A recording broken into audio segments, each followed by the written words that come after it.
Hello दोस्तों। आज हम बात करने वाले हैं बेसिक टर्मिनोलॉजी ऑफ अकाउंटेंसी, जिसमें एसेट्स, लायबिलिटीज, एक्सपेंसेस, रेवेन्यू और गेन्स, इन सब के बारे में हम बात करेंगे।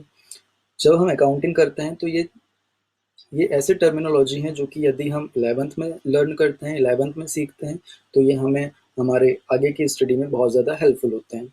सबसे पहले हम बात करते हैं एसेट्स की। ऐसे बिजनेस रिसोर्सेज जिनका बेनिफिट एक्सपेक्टेड है कि फ्यूचर में मिलेगा, उन्हें कहा जाता है एसेट्स। यदि आपके बिजनेस में कोई बिल्डिंग है, एक्सपेक्टेड है कि फ्यूचर में वो बिल्डिंग आपको बेनिफिट देगा, तो उसे कहा जाएगा एसेट्स। इसलिए इसी तरह से मशीनरी, यदि हम बिजनेस में मशीनरी परचेस करते हैं तो मशीनरी का बेनिफिट भी एक्सपेक्टेड होता है कि हमें फ्यूचर में मिलेगा, तो वो भी हमारा एसेट्स है। बैंक बैलेंस, बैंक में यदि हमने मनी डिपॉजिट करके रखा है तो उसका भी बेनिफिट एक्सपेक्टेड होता है कि हम फ्यूचर में कभी भी बेनिफिट ले सकते हैं, वो भी हमारा एसेट्स है। और इसी तरह से होता है कैश बैलेंस। कैश जो हमारे पास है एट प्रेजेंट, वो भी एक्सपेक्टेड होता है कि फ्यूचर में हमें बेनिफिट देगा, उसे भी एसेट्स कहा जाता है। इसके बाद हम बात करते हैं लायबिलिटीज की। लायबिलिटीज बिजनेस का एक ऐसा रिस्पॉन्सिबिलिटी है जो कि उसे फ्यूचर में पे करना होता है। यदि फ्यूचर में हमें कभी भी किसी को कुछ पे करना है तो वो हमारे लिए होगा, हमारे बिजनेस के लिए होगा लायबिलिटी।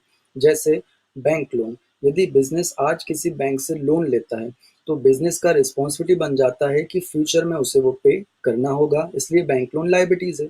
इसी तरह से क्रेडिटर्स, यदि बिजनेस किसी सप्लायर से क्रेडिट परचेस करता है, उधार किसी पार्टी से कुछ परचेस करता है, तो उसे फ्यूचर में उस पर्सन को पे करना होगा।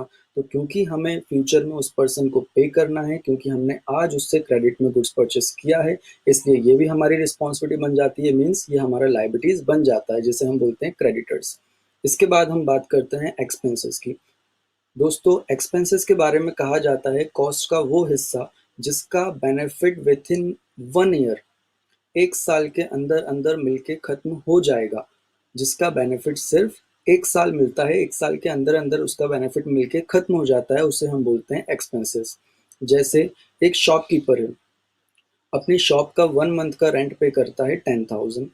यदि 10,000 पे करने के बदले में उस शॉप का यूज वो 1 मंथ तक कर सकता है, इट मीन्स उसे 10,000 का जो रेंट उसने पे किया उसका बेनिफिट सिर्फ और सिर्फ 1 मंथ मिलेगा, मतलब 1 साल से कम के लिए मिलने वाला है। उस शॉपकीपर के लिए जो रेंट उसने पे किया है वो उसके लिए होगा एक्सपेंसेस। एक और एग्जांपल यदि हम देखें, एक बिजनेस अपने एम्प्लॉयज़ को सैलरी पे करता है, मान लीजिए 30,000 रुपीज़। ये 30,000 रुपीज़ पे करने के कंसिडरेशन में वो एम्प्लॉय बिजनेस में अपनी सर्विसेज प्रोवाइड करेगा सिर्फ और सिर्फ 1 महीने तक, मतलब 1 साल से कम। तो यहाँ पर बिजनेस अपने एम्प्लॉय को जो सैलरी पे कर रहा है उसका बेनिफिट 1 साल से कम मिल रहा है, मतलब सिर्फ 1 महीने तक मिल रहा है, तो ये सैलरी भी हो जाएगा उनके लिए एक्सपेंसेस। इसके बाद हम बात करते हैं रेवेन्यू की। बिजनेस की ऑपरेटिंग एक्टिविटीज के कंसिडरेशन में हमें जो मनी रिसीव होता है वो रेवेन्यू है। हम बिजनेस की मेन ऑपरेटिंग एक्टिविटीज करते हैं और उसके कंसिडरेशन में हमें जितना भी इनकम होता है, मींस जितना भी हमें अमाउंट रिसीव होता है, मनी रिसीव होता है, उसे हम बोलते हैं रेवेन्यू। एक एग्जांपल देखते हैं। एक शॉपकीपर अपने एम्प्लॉय को गुड सप्लाई करता है और इसके कंसिडरेशन में उसे जो अमाउंट मिल रहा है, जो मनी उसे रिसीव हो रहा है, वो उसके लिए हो जाएगा रेवेन्यू। नेक्स्ट हम देखते हैं गेन। रेवेन्यू और गेन बहुत हद तक मिलते जुलते हैं या फिर एक तरह से हम बोल सकते हैं कि अपोजिट हैं। रेवेन्यू जो कि बिजनेस की ऑपरेटिंग एक्टिविटीज से इनकम मनी रिसीव होता है। गेन जो कि बिजनेस की नॉन ऑपरेटिंग एक्टिविटीज से मनी रिसीव होता है। गेन बिजनेस की नॉन ऑपरेटिंग एक्टिविटीज से जो मनी हमें रिसीव होता है उससे कहा जाता है गेन। एक एग्जांपल देखते हैं। किसी बिजनेस में डेली न्यूज़पेपर आता है और कुछ टाइम बाद वो बिजनेस सारे कलेक्टेड न्यूज़पेपर को सेल करता है। किसे सेल करता है? स्क्रैप वाले को।